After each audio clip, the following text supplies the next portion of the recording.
नमस्कार सगळ्यांना, मी शिल्पा जाधव. माझ्या YouTube channel Shilpa Jadhav food recipes मध्ये आपलं स्वागत आहे. आज मी माझ्या पद्धतीने तुम्हाला मूग डाळ खिचडी कशी करायची ती दाखवणार आहे. तर चला मग बघूया. इथे मी कुकरमध्ये बघा 1 चम्मच तूप तापवून घेतलं आहे. आता याच्यामध्ये आपण मोहरी आणि जिरे चांगलं तडतडून घेऊया.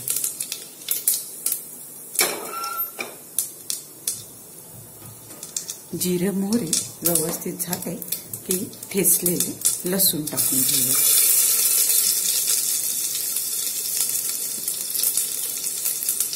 दोन हिरव्या मिरच्या,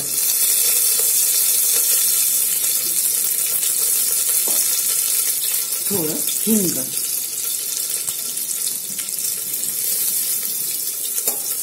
बस एवढे जिन्नस आपल्याला पाहिजे आहे हे मूग डाळ खिचडी करायला. जर तुम्ही ही खिचडी लहान मुलांसाठी करत असाल तर याच्यामध्ये हिरवी मिरची टाकू नका. हे अशी फक्त लसणाच्या फोडणीवरती याला परतून घ्या. आता याचं लसूण आणि मिरची चांगलं गोल्डन होतपर्यंत याला आपण होऊ देऊया. याच्यात थोडीशी आपण कढीपत्ता टाकून घेऊया. कढीपत्ता नक्की घातला याने स्वाद खूप छान येतो आणि आपली कढीपत्ता आपल्या आहारामध्ये नक्की आपण टाकायला पाहिजे. भरपूर प्रमाणात टाका, ते आपल्या आरोग्यासाठी खूप छान आहे. आता लसूण आणि सगळं साहित्य व्यवस्थित परतले की यात आपण आता याच्यात आपण हळद टाकून घेऊया.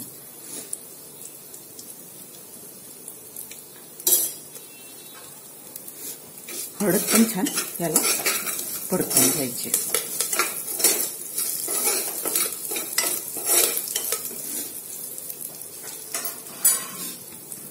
इथे मी 1 वाटी डाळ आणि 2 वाटी तांदूळ असं प्रमाण घेतलं आहे. हे मुगाची डाळ आहे, छिलकेवाली. याला स्वच्छ धुवून याला छान असं आता आपण वापरून घेऊया. तुम्हाला किती लोकांसाठी करायचं आहे त्यानुसार तुम्ही हे प्रमाण घेऊ शकता. मी छोट्या वाटीने 1 वाटी मूग डाळ आणि 2 वाटी तांदूळ असं घेतलं आहे. आता हे याच्यात आपण टाकून घेऊया.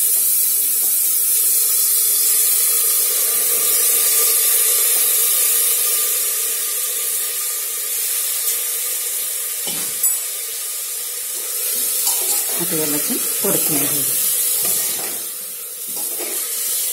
मूग डाळ खिचडी ही पावसाळ्यात मस्त एकदम अशी छान गरमागरम लसलुशीत खूप छान वाटते. काही चमचमीत खाऊ नाही वाटलं की ही डाळ ही खिचडी एकदम मस्त आहे खायला. पण याच्यामध्ये शक्यतो तुम्ही छिलकेवालीच मूग डाळ वापरा, त्याने खूप छान स्वाद येतो. बिना छिलकेवालीने एवढं स्वाद नाही येणार जेवढं छिलकेवाली तुम्ही मूग डाळ यूज केली की नाही त्याने खिचडीला खूप छान स्वाद येतो. आता हे आपण छान परतून घेऊया. याच्यात आपण चवीनुसार मीठ टाकून घेऊया.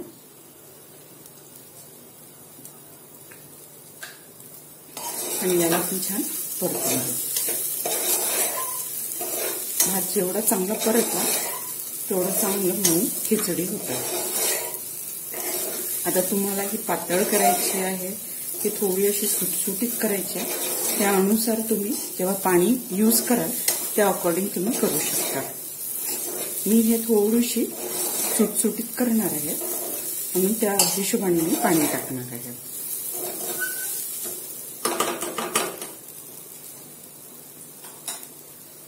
आता याच्यामध्ये आपण पाणी टाकून घेऊया. हे 1 वाटीने मी 2 वाटी पाणी टाकणार आहे.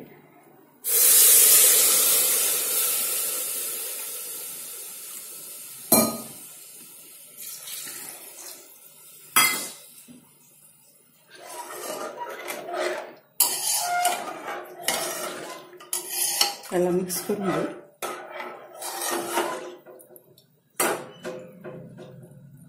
त्याला आपण झाकण लावून शिट्ट्या काढून घेऊ.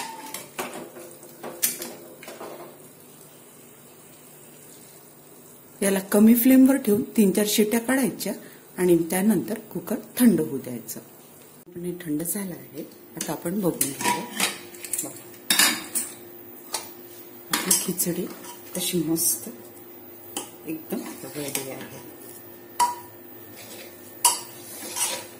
आपण सर्व करून घेऊया.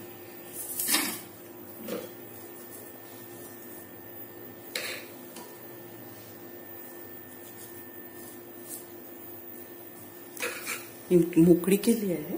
तुम्हाला पातळ पाहिजे असेल तर तुम्ही याच्यात थोडं पाणी जास्त टाका.